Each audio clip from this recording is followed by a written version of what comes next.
ಜಗದೀಶನು ಮನದಿ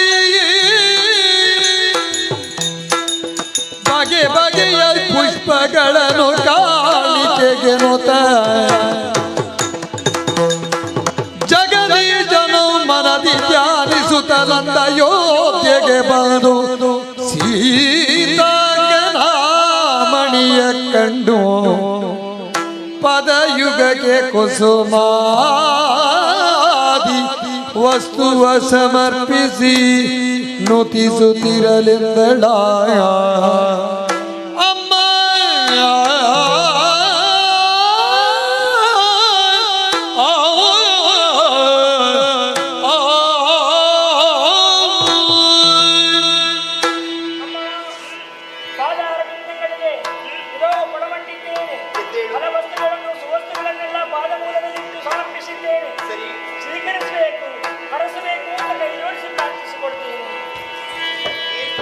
ಕ್ಷೇಮವೇ ಸಮೀರ ಪ್ರೀತಿಯೇ ಕ್ಷೇಮವೇ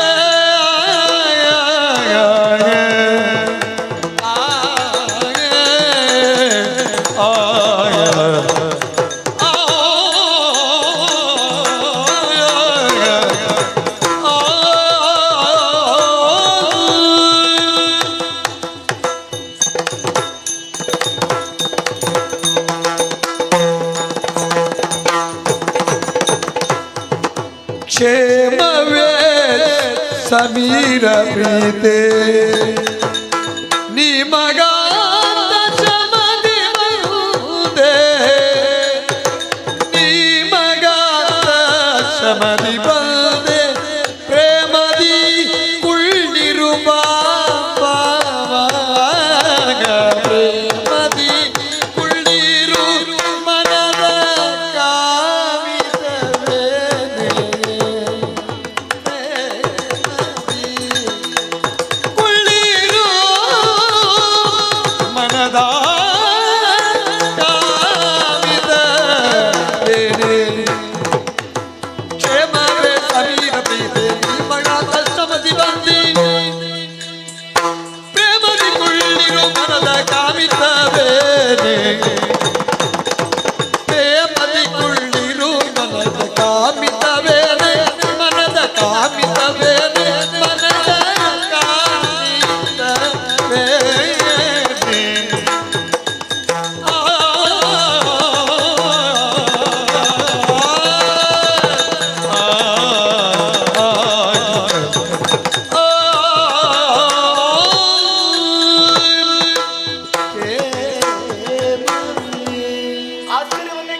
ಯಾಕಮ್ಮ ದೂರದಿಂದ ಬಂದಾಗ ಯಾರು ಎನ್ನುವ ಹಾಗೆ ದೃಷ್ಟಿ ಹಾಯಿಸಿ ನೋಡಿದವಳು.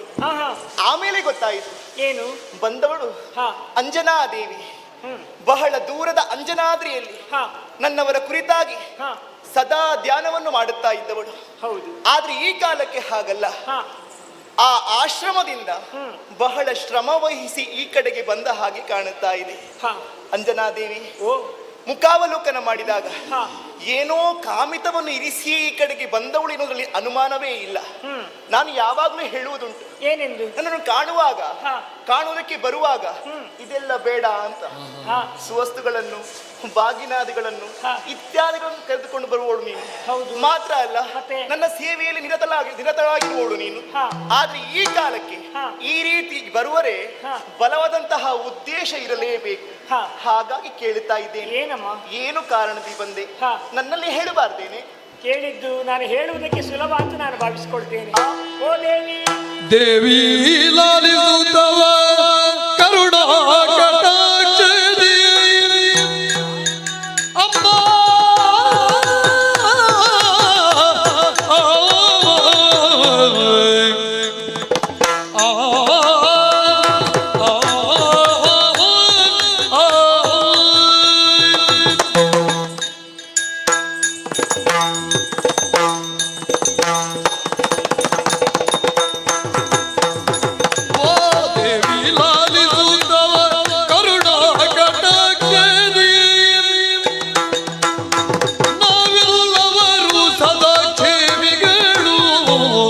ನಾವೆಲ್ಲರೂ ಸದಾ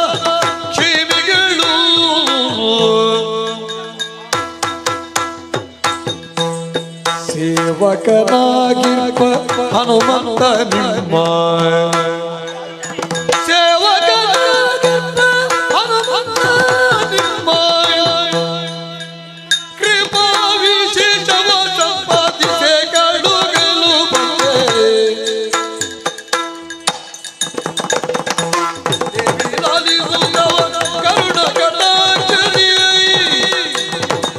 ನಾವೆಲ್ಲವರು ಸದಾ ಕ್ಷೇಮಿಗಳು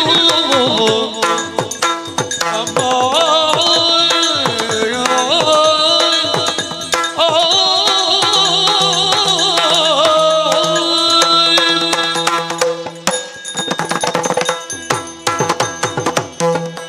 ಓ ತಾಯೇ, ಸಮೀರ ಪ್ರೀತೆ, ಓ ಸೀತಾಮಾತೆ, ನಿಮ್ಮ ಕೃಪಾ ಕಟಾಕ್ಷ ಸದಾ ನಮ್ಮ ಮೇಲಿರುವಾಗ ನಾವು ಕ್ಷೇಮವಾಗಿರದೆ ಮತ್ತಿನ್ನೇನಮ್ಮ? ಆ, ಸದಾ ಸರ್ವದಾ ನಾವೆಲ್ಲರೂ ಕ್ಷೇಮವಾಗಿದ್ದೇವೆ ಎನ್ನುವುದಕ್ಕೆ ನನಗೆ ಸಮಾಧಾನವಾಗುತ್ತಾ ಇದೆ, ಸಂತೋಷವಾಗುತ್ತಾ ಇದೆ, ಅಭಿಮಾನವಾಗುತ್ತಾ ಇದೆ. ಸರಿ, ತಾಯೇ, ಏನು? ಆದ್ರೆ ಒಂದು ಮಾತು ಹೇಳಿದಿರಲ್ಲ ತಾವು, ಯಾವುದು? ಕಾರ್ಯಕಾರಣವಿಲ್ಲದೆ ಬರುವವಳಲ್ಲ. ಮುಖವನ್ನು ಅವಲೋಕಿಸುವಾಗ ಏನೋ ಒಂದು ಹೇಳುವಂತಹ ಉದ್ದೇಶದಿಂದ ನೀನು ಬಂದಿದ್ದೀಯ. ಆ, ಆ ಮಾತನ್ನು ನೀವೇ ಹೇಳಿದಾಗ ನನಗೆ ಹೇಳಿಕೊಳ್ಳುವುದಕ್ಕೆ ಬಹಳ ಸುಲಭ ಆಯಿತು ಅಂತ ನಾನು ಅನ್ನಿಸಿಕೊಳ್ತೇನೆ. ನಾನೇ ಅರ್ಥೈಸಿಕೊಂಡೆ ತಾನೆ. ಹೌದಮ್ಮ, ನಾನು ನಾನಾಗಿ ಬಂದದ್ದಲ್ಲ. ಮತ್ತೆ ಯಾರು ಕಳುಹಿ ಕೊಟ್ಟದ್ದು? ಯಾರ್ಯಾರೂ ಅಲ್ಲ, ನನ್ನ ನನ್ನ ಮಗ ಅಲ್ಲ, ಮತ್ತೆ ಆ, ನಿಮ್ಮ ಮಗ. ನನ್ನ ಮಗ? ಹೌದು. ಯಾರು? ಹನುಮ. ನಿನ್ನ ಮಾತು ಕೇಳುವಾಗ ಆಶ್ಚರ್ಯವಾಗುತ್ತದೆ. ಆಶ್ಚರ್ಯಕ್ಕೆ ಕಾರಣವೇನು? ನವಮಾಸಗಳ ಪರ್ಯಂತರ ಹೊತ್ತು ಹಾ. ಆ ಬಳಿಕ ಹಾ. ಲಾಲನೆ ಪಾಲನೆಗೈದವಳು ನೀನು. ಹಾ, ನಿಮ್ಮ ಮಗ ಅಂತ ಹೇಳ್ತಾ ಇದೆಯಲ್ಲ, ಹೌದು. ಸರಿಯಾ ಅಂತ ಕೇಳುದು ನಾನು. ತಪ್ಪ?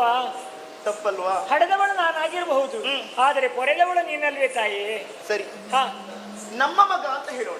ಆಗಲಿ, ಹಾ. ನಮ್ಮ ಮಗ ಅಂತಲೇ ಹೇಳ್ತೇನೆ. ಆದರೆ ನನ್ನ ಮಗ ಅಂತ ಯಾಕೆ ಹೇಳುವುದಿಲ್ಲ ನಾನು? ಯಾಕೆ? ನನ್ನದು ಅಂತ ಉಚ್ಚಾರ ಮಾಡಿದಾಗ ಅದು ಅಹಂಕಾರದ ಸಂಕೇತವಾಗುತ್ತದೆ. ಹಾಗಾಗಿ ಅನ್ಯನಿಗೆ ಯಾವಾಗ ಅಹಂಕಾರ ಬಂದಿತು ಅಂತ ನೀವು ಆಲೋಚಿಸಬಹುದು. ಖಂಡಿತ. ಅದಕ್ಕೆ ಅವಕಾಶ ಕೊಡಬಾರದು ಅನ್ನೋ ಉದ್ದೇಶದಿಂದ ಆ ರೀತಿಯಾಗಿ ನಾನು ಹೇಳಿದೆ. ಹಾಗಿದ್ರೆ ನಮ್ಮ ಮಗ ಹನುಮನೇ ಕಳುಹಿ ಕೊಟ್ಟದ್ದು. ಅವನ ನಿರೂಪದಂತೆ ನಿಮ್ಮನ್ನು ಕಾಣುವುದಕ್ಕಾಗಿ ನಾನು ಇಲ್ಲಿಗೆ ಬಂದವಳು. ಕಾರಣ ಏನು ಅಂತ ಗೊತ್ತಾಗ್ಲಿಲ್ಲಲ್ಲ. ಅಮ್ಮ, ಮತ್ತಿನ್ನೇನು ಅಲ್ಲ, ಆ, ನಾವು ಕ್ಷೇಮವಾಗಿದ್ದೇವೆ ಸತ್ಯ, ಸರಿ. ಇನ್ನೂ ಸುಕ್ಷೇಮವಾಗಿರಬೇಕು ಎಂಬಂತಹ ಉದ್ದೇಶದಿಂದ ತಮ್ಮ ಕೃಪಾನುಗ್ರಹ ಅಥವಾ ಕೃಪಾ ವಿಶೇಷತೆಯನ್ನು ಆ, ಆ ಹನುಮ ಯಾಚಿಸಿದ್ದಾನೆ. ಹೌದೇ? ಹಾಗಾಗಿ ಅದನ್ನು ಯಾಚಿಸುವುದಕ್ಕಾಗಿ ನಾನು ಇಲ್ಲಿಗೆ ಬಂದಿದ್ದೇನೆ ತಾಯಿ. ಏನು ಕೃಪಾ ವಿಶೇಷ? ಹೌದು. ಏನಮ್ಮ ನಿರ್ಣಯ ಮುದ್ದು ಸೋನುವಿನುಳ್ ಎನ್ನ ಕರುಣೆಯೇ ಏನಮ್ಮ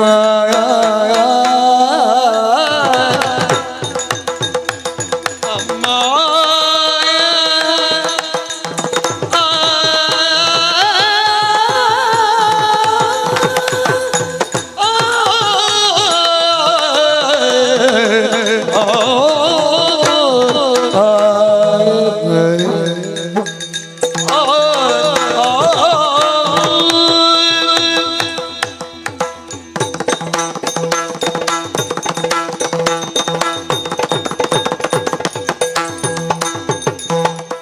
ಏನಮ್ಮ ನಿರ್ಣಯ ಮುದ್ದು ಸೋನುವಿನೋಳ್ ಎಲ್ಲ ಕರುಣಿಗೆ ಊನವಿಲ್ಲ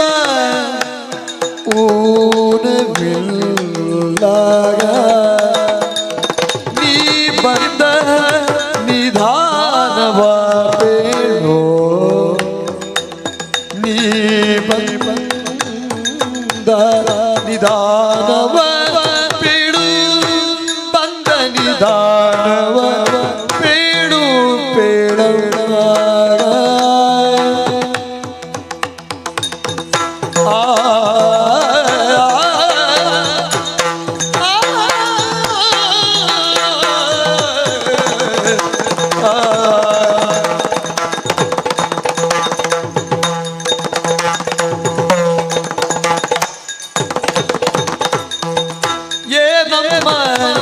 ನಿನ್ನಯ ಮುದ್ದು ಸೋನುವಿನೋಳು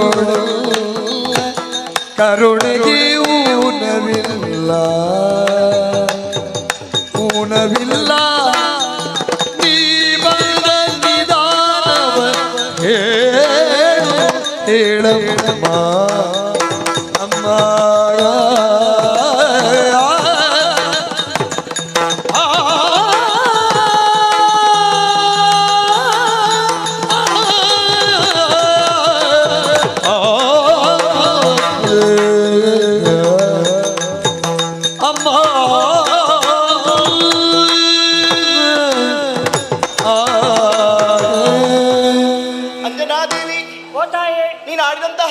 ಕೇಳುವಾಗ ಆಶ್ಚರ್ಯವಾಗುತ್ತಾ ಇದೆ. ಯಾಕೆ? ನಿಜವೋ ಇದು? ಅಂದ್ರೆ ಹನುಮನೇ ಈ ಮಾತನ್ನಾಡಿದ್ದಾನೋ? ಹೌದು ತಾಯಿ. ನಮ್ಮ ಕೃಪಾ ವಿಶೇಷ ಬೇಕು ಎನ್ನುವ ಹಾಗೆ ಕೇಳಿಕೊಂಡಿದ್ದಾನೆ ಹೌದು ಎನ್ನುವ ಹಾಗೆ ಹೇಳುತ್ತಾ ಇದ್ದೆ. ಹಾ, ನಿನ್ನಲ್ಲೇ ಕೇಳುತ್ತೇನೆ, ಏನದು? ಯಾವ ಕಾಲಕ್ಕೂ ಕೂಡ ಹಾ, ಹನುಮನಿಗೆ ಹಾ. ನಮ್ಮ ಕೃಪಾ ವಿಶೇಷ ಕಡಿಮೆ ಆದದ್ದು ಯಾವಾಗ ಅಂತ ನಾನು ಕೇಳುವುದು. ಕಡಿಮೆ ಆಗ್ಲಿಲ್ಲ, ಆ ಆದ್ರೆ ಕಡಿಮೆ ಆಗಬಾರದು ಎನ್ನುವ ಉದ್ದೇಶ ಇರಬೇಕೋ ಏನೋ. ಛೇ ಛೇ, ಹಾ. ಈ ಬಗ್ಗೆ ಆಲೋಚನೆ ಮಾಡುವಂತಹ ಅಗತ್ಯವೇ ಇಲ್ಲ.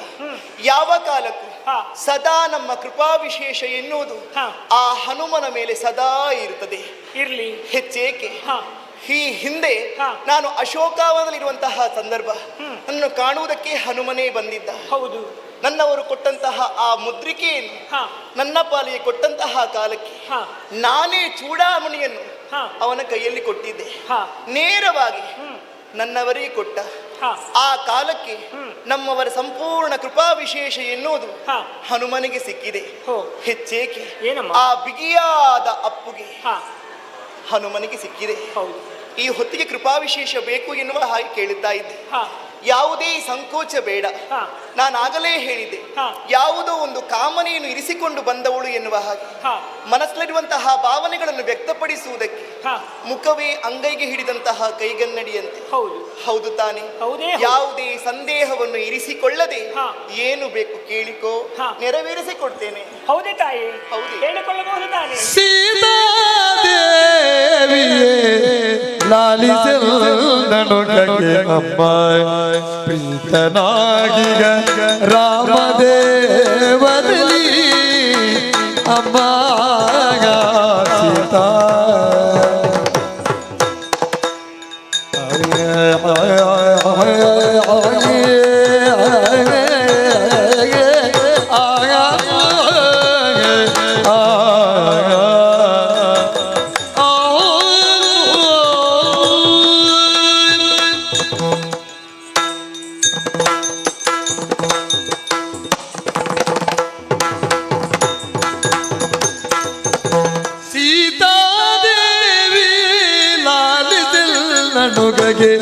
ತಮ್ಮ ಪ್ರೀತನಾಗಿಗ ರಾಮದೇವನಲ್ಲಿ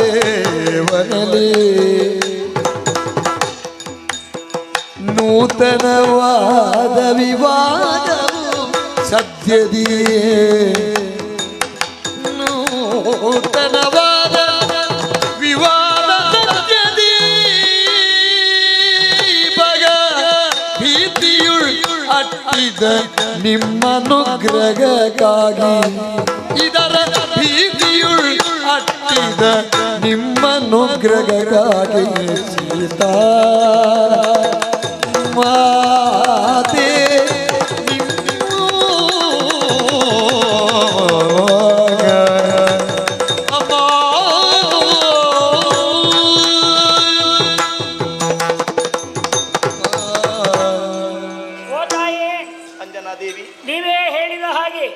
ನನ್ನ ಮಗನಾದಂತಹ ಹನುಮನ ಮೇಲೆ ನಿಮ್ಮದಾಗಲಿ ಅಥವಾ ನಿಮ್ಮ ಪತಿದೇವರಾಗಲಿ ಅವರ ಕೃಪಾ ಕಟಾಕ್ಷ ಯಾವ ಕಾರಣಕ್ಕೂ ಕಡಿಮೆ ಆದದ್ದಿಲ್ಲ ತಾಯಿ. ಖಂಡಿತವಾಗಿಯೂ ಇಲ್ಲ. ಸದಾ ಸರ್ವದಾ ಅವನ ಮೇಲೆ ಇದ್ದೇ ಇರುತ್ತದೆ ಎಂಬಂತಹ ವಿಶ್ವಾಸವೂ ನಮಗಿದೆ. ಸರಿ. ಆದರೆ ಅಮ್ಮ, ಏನು ಯಾಕೋ ಏನು ನನ್ನ ಮಗ ಹನುಮ ಅವರ ಬಳಿಗೆ ನನ್ನನ್ನು ಕರೆದು ಒಂದು ಮಾತನ್ನು ಹೇಳಿದ. ನಿಮ್ಮ ಬಳಿಗಾಗಿ ಕಳುಹಿಸಿದ. ಎರಡು ವಿಚಾರದ ಬಗ್ಗೆ ಕೇಳಿ ಅದನ್ನು ಪಡೆದುಕೊಂಡು ಬರಬೇಕು ಎಂಬಂತಹ ಉದ್ದೇಶವನ್ನು ತಿಳಿಸಿದ್ದಾನೆ. ಯಾವುದೇ ಅಮ್ಮ, ಹೇಳಿಕೊಳ್ಳಬಹುದು ತಾನೆ? ಧಾರಾಳ. ಈ ಪ್ರಪಂಚ ನನ್ನ ಮಗನಾದಂತಹ ಹನುಮನನ್ನು ಗುರುತಿಸಿದ್ದು ಹೇಗೆ? ಹೇಗೆ? ರಾಮದಾಸ, ರಾಮಭಂಟ, ರಾಮಭಕ್ತ. ಹಾಗಾಗಿ ಅಂತಹ ವಿಶೇಷತೆಯಿಂದ ಕೂಡಿದಂತಹ ನನ್ನ ಮಗ ಆ ರಾಮದೇವರ ಕೃಪಾ ಕಟಾಕ್ಷಕ್ಕೆ ಸದಾ ಸರ್ವದಾ ಯಾವಾಗಲೂ ಇರಬೇಕು ತಾನೆ. ಅದೆಲ್ಲ ಆಲೋಚಿಸುವುದು. ದಿನವಿದ್ದ ಹಾಗೆ ದಿನ ಇರುವುದಿಲ್ಲ, ಸಂದರ್ಭ ಇದ್ದ ಹಾಗೆ ಸಂದರ್ಭ ಇರುವುದಿಲ್ಲ. ಸಂದರ್ಭಗಳು ಯಾವ ಮನುಷ್ಯನನ್ನು ಅಥವಾ ಯಾವ ಪ್ರಾಣಿಗಳನ್ನು ಏನನ್ನೋ ಮಾಡುವುದಕ್ಕೆ ಸಾಧ್ಯವಿದೆ. ಕಾಲಚಕ್ರ ತಿರುಗುತ್ತಾ ಇರುತ್ತದೆ. ಹೌದು ತಾಯಿ. ಹಾಗಾದ್ರೆ ಕಾಲಚಕ್ರದ ಸುಳಿಗೆ ಸಿಲುಕಿದಂತಹ ಜೀವರಾಶಿಗಳು ಅದಕ್ಕೆ ಸರಿಯಾಗಿ ವ್ಯವಹಾರವನ್ನು ಮಾಡಬೇಕಾದಂತಹ ಅನಿವಾರ್ಯತೆಗೆ ಬದ್ಧರಾಗಿರ್ತಾರೆ. ಅಗತ್ಯ. ಅದನ್ನು ಅನುಲಕ್ಷಿಸಿ ನನ್ನ ಮಗ ಈ ರೀತಿಯಾಗಿ ಹೇಳಿ ಕಳುಹಿಸಿದ್ದಾನೆ. ಓಹೋ ಅಮ್ಮ, ಏನು? ಈಗೇನು ರಾಮದೇವರು ಹಾಗೂ ನನ್ನ ಮಗ ಅನ್ಯೋನ್ಯತೆಯಿಂದ ಬಹಳ ಪ್ರೀತಿಯಿಂದ ಇದ್ದಾರೆ. ಹೌದು. ಆದರೆ ನಾಳೆಯ ದಿನ ಅದೇ ಪ್ರೀತಿ ಅಥವಾ ಅದೇ ಭಕ್ತಿ ಇವನಲ್ಲಿ ಇರ್ತದೆ ಎಂಬುದಕ್ಕೆ ಯಾವ ವಿಶ್ವಾಸವೂ ಇರುವುದಿಲ್ಲ ತಾನೆ. ಸರಿ.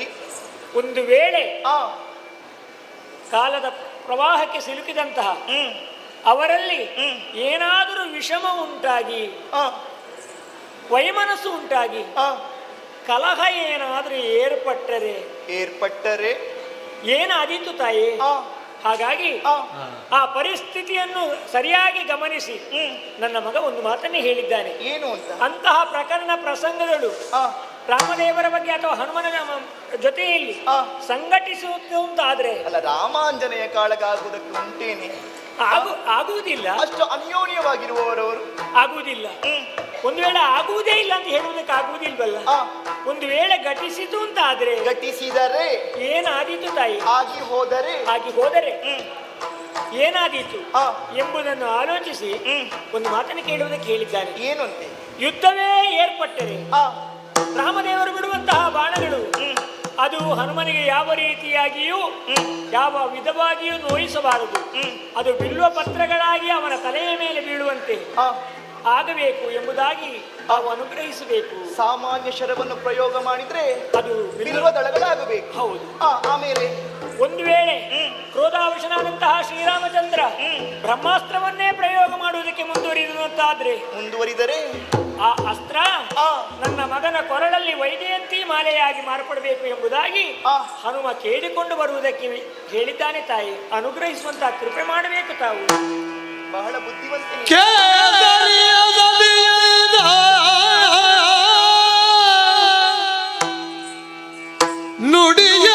ನುಡಿಯನವಧರಿಸುತ್ತ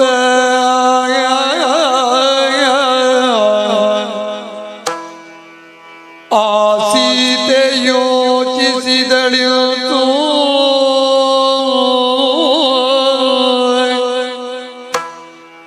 ಪವನಾತ್ಮಜನ ದಾಸತ್ವಮಿಲ್ಲದಿರೆ ಬೌದ್ಧನವುಗಳ ನೀಗಿ ಮರಳಿ ಕಾಂತನ ಕಾಂಬೆನೆ ಮರಳಿ ಕಾಂತನ ಕಾಂಬೆನೆ ಲೇಸಾಯ್ತು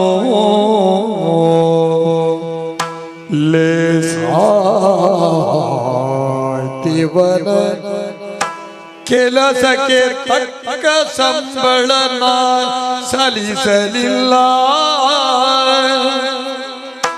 ಈತನ ಕೆಲಸಕ್ಕೆ ತಕ್ಕ ಸಂಬಳವನ ಸಲ್ಲಿಸಲಿಲ್ಲ. ಅದರಿಂದ ಸೇವಕನ ಮನದಾಸೆಯು ದಯ ಪಾಲಿಸುವೆನೆಂದು ನಿರ್ಧರಿಸಿ ಸೇವಕನ ಮನದಾಸೆಯು ದಯ ಪಾಲಿಸುವೆ ಎಂದು ನಿರ್ಧರಿಸಿ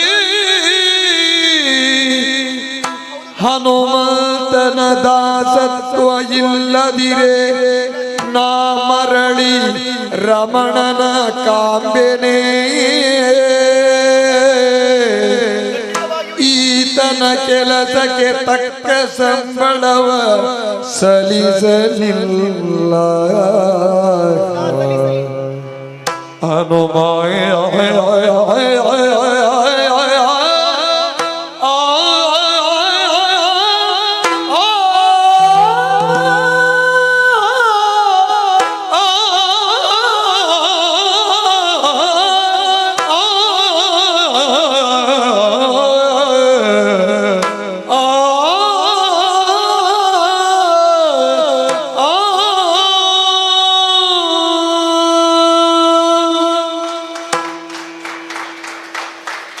ಮಾತನ್ನು ಕೇಳುವಾಗ ಆಶ್ಚರ್ಯವಾಗುತ್ತಾ ಇದೆ.